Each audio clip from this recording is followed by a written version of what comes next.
കൂട്ടുകാരെ നമസ്കാരം. നമുക്കിന്ന് കർക്കിടക കഞ്ഞിക്കൂട്ട് ഒന്ന് പരിചയപ്പെടാം. ഇതാണ് ആയുർവേദ ഔഷധ കഞ്ഞിക്കൂട്ട്.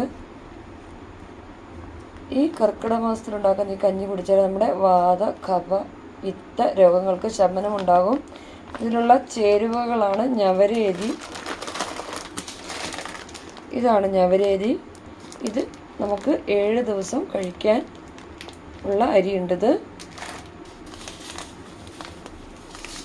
ഇതാണ് ആശാളി.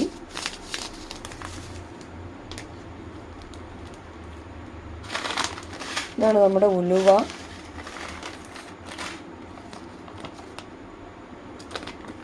ഇത് ജീരകം.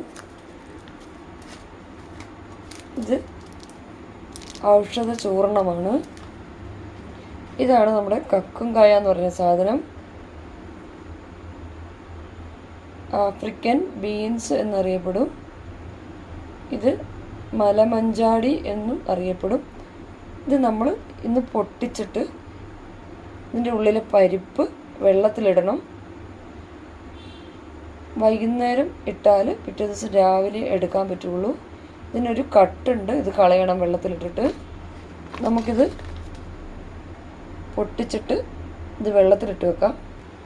ഇതാണ് കക്കുംകായ പൊട്ടിച്ചപ്പം അതിൻ്റെ ഉള്ളിൽ നിന്ന് കിട്ടിയ പരിപ്പ്. ഭയങ്കര ഹാർഡായ തോടാണ്.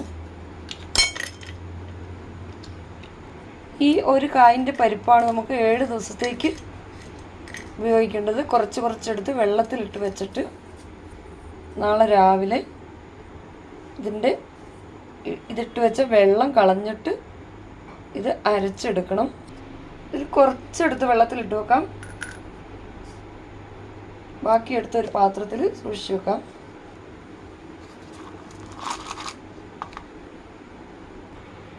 ഈ കക്കുംകായ്ക്ക് ഒരുപാട് ഔഷധ ഗുണങ്ങളുള്ളതാണ്. കർക്കിടകക്കഞ്ഞിയിൽ അതുകൊണ്ടാണ് ഇത് ഉപയോഗിക്കുന്നത്. നമ്മുടെ രോഗപ്രതിരോധ ശേഷി വർദ്ധിപ്പിക്കുന്നു, ദഹനശേഷി വർദ്ധിപ്പിക്കുന്നു. അതുപോലെ തന്നെ ശരീരത്തിലെ വിഷാംശങ്ങൾ പുറത്ത് തള്ളിക്കളയാൻ സഹായിക്കുന്നു. വാതസംബന്ധമായ രോഗങ്ങൾക്ക്,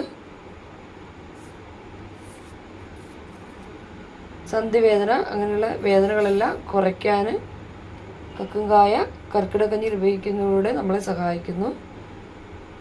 അതുപോലെ തന്നെ മഞ്ഞപ്പിത്ത രോഗികൾക്ക് കക്കുംകായ കൊടുക്കാറുണ്ട്.